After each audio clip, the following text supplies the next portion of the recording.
Hey friends, welcome back to my channel. Today I am going to get some stuff done in the kitchen.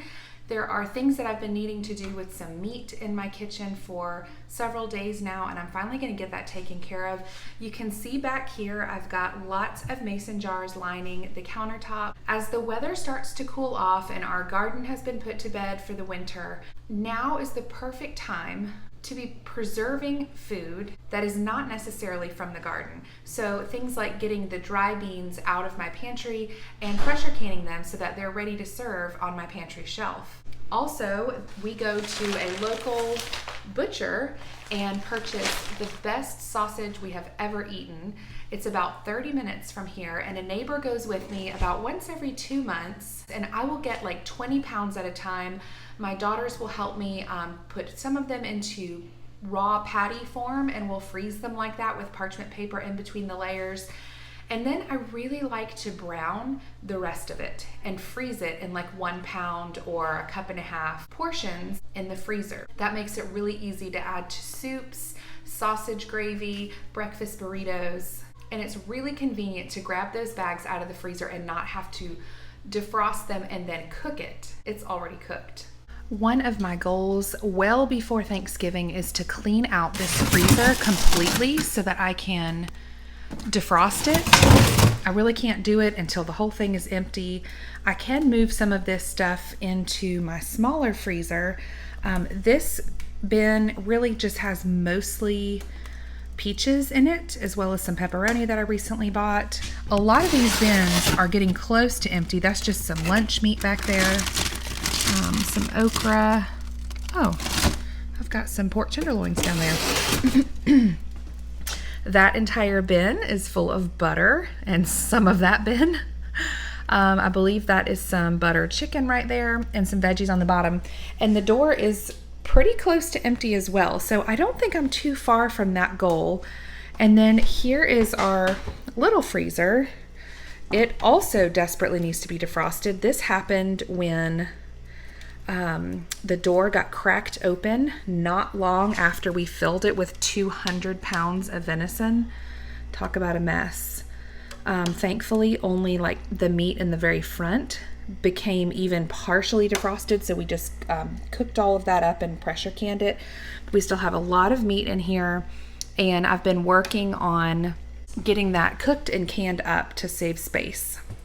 I also have a tray of chicken breasts here that I purchased at Aldi last week, and the sell-by date is today. I did go ahead and open it to make sure that it still smells fresh, and it does. You just never know, especially at Aldi. Unfortunately, I've had some pretty bad experiences with their meat in the past, but I always give them multiple chances because their prices usually cannot be beat. So I've got this single tray of chicken that I'm going to raw pack in pint jars, also to stick on the pantry shelf.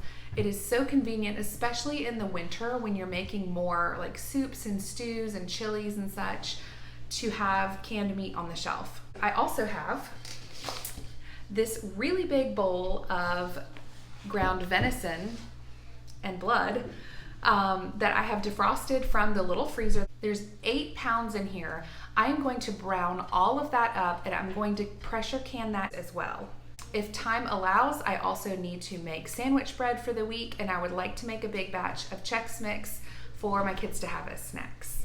I've got about half of the sausage browning in the skillet, and I'm going to turn the other half into sausage patties that I will flash freeze and then put in freezer bags in the freezer. I was able to make about 2 dozen sausage patties, and then I stuck this cookie sheet in the freezer and let them freeze on the parchment paper, and then pulled them off and stuck them in freezer bags so that my kids can pull them out one at a time as needed. While the rest of that sausage was browning in the skillet, I decided to go ahead and get the dough started for our sandwich bread. Remember that wonderfully clean kitchen I had 2 days ago? This is why it doesn't stay that way. I just carefully opened the cabinet right here to get the salt down for my bread dough, and a bottle of Mucinex fell out. It was like planned, like a prank. It fell out, landed right in my bowl of yeast and sugar and water, went all up the side of the cabinet. I wish I hadn't wiped it off yet before I got back on here. It is on my shirt. It is all on the outside of my mixer. Hopefully there's still enough yeast left in the bowl to make this bread. Once my yeast has developed, I add a tablespoon of salt, a few initial cups of flour, 3 tablespoons of melted butter, and a few tablespoons of Vital Wheat gluten. I have not been able to find bread flour at Sam's Club since before the pandemic, and bread flour just has a slightly higher gluten content. So if you just add Vital Wheat gluten to your all-purpose flour, it basically turns it into bread flour. I know I can find bread flour elsewhere, but it is so much more expensive. The dough went into the oven on the bread-proof setting for its initial rise, and I decided to go ahead and cut up this chicken to raw pack it in these pint jars. I think I'm going to end up getting 5 pints out of this one tray, which is fantastic. That's more than I was hoping for. I don't exactly remember what distracted me, but I completely forgot about this dough rising in the oven. Thankfully, it was not too late by the time I found it. Sometimes if I forget too long, then it rises up over the bowl and out into the bottom of my oven and all over the racks. It could be a disaster. I'm not exactly kneading it a second time here, just squeezing the dough as I form it into loaves to try to get the little air pockets out. Otherwise, you end up with holy sandwich bread, which does not bode well for peanut butter and honey. One of my top tips for productivity is to go ahead and keep moving when you're already working. Instead of sitting down and taking a little rest while the dough rises again, I decided to go ahead and pull these peppers out and slice them up for fajitas tomorrow night. Now it's time to cook up all of this venison so I can get it in quart jars, pressure can it, and get it on the pantry shelf. I have found it to be most helpful not to add any spices or seasonings when I am pressure canning ground meat like this. I find it to be most useful when there is no flavoring added, just beef broth when I can it. That way I can use it for any variety of recipes or purposes. Now I am going to spoon it into my quart jars. Now, venison is an extremely lean meat.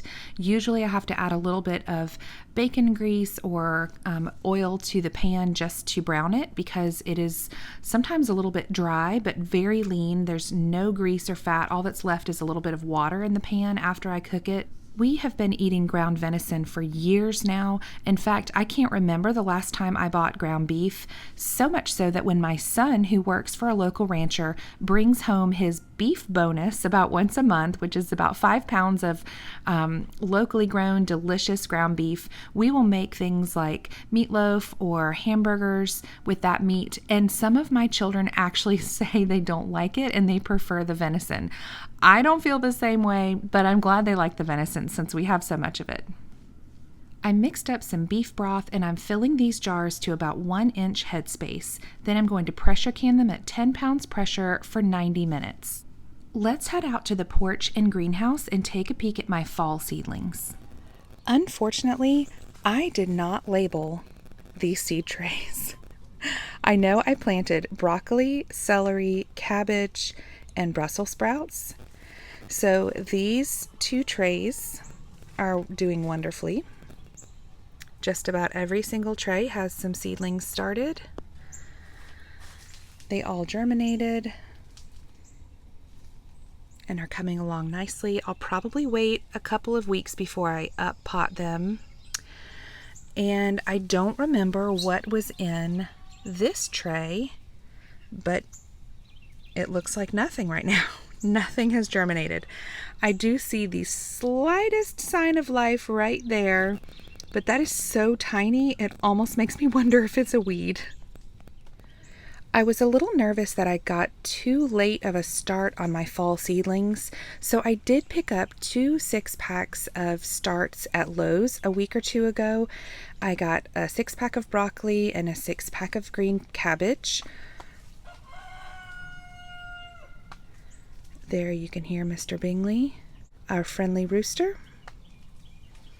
These are coming along nicely. I just moved them up to these large pots yesterday. I am so grateful for a greenhouse this year. This is our little orchard. We just received 4 new trees in the mail.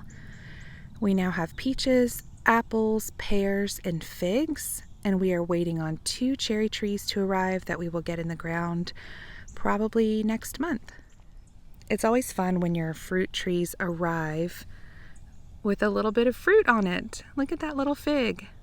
Of course, it's just going to fall off as the tree goes dormant for winter, but it's so cute. I love overcast days like this when you can hear the birds chirping. I have 6 of these plastic urns on our porch, and coming up in this one we've got kale. Now kale will grow for us year-round in our climate as long as they don't get too much full sun in the summer. Over here I've got spinach, which I cannot do in the summer because it is too hot. We've only got 1 seedling coming up so far. I'm hopeful that we'll have an entire pot full all winter. In this urn, along with our purple heart, is southern collards. I think I severely oversowed this seed, so I will be thinning these out shortly. And in these 2 urns, we have a slow start on our lettuce. It's just a variety mix of salad greens that I've had pretty good success with in the past, and they're just now starting to germinate. It's taken a little bit longer for them since we've had some pretty cool nights, and I didn't bother starting these indoors. But I'm really excited to have a porch full of greens all winter long. I hope you have a great day. Thanks for watching.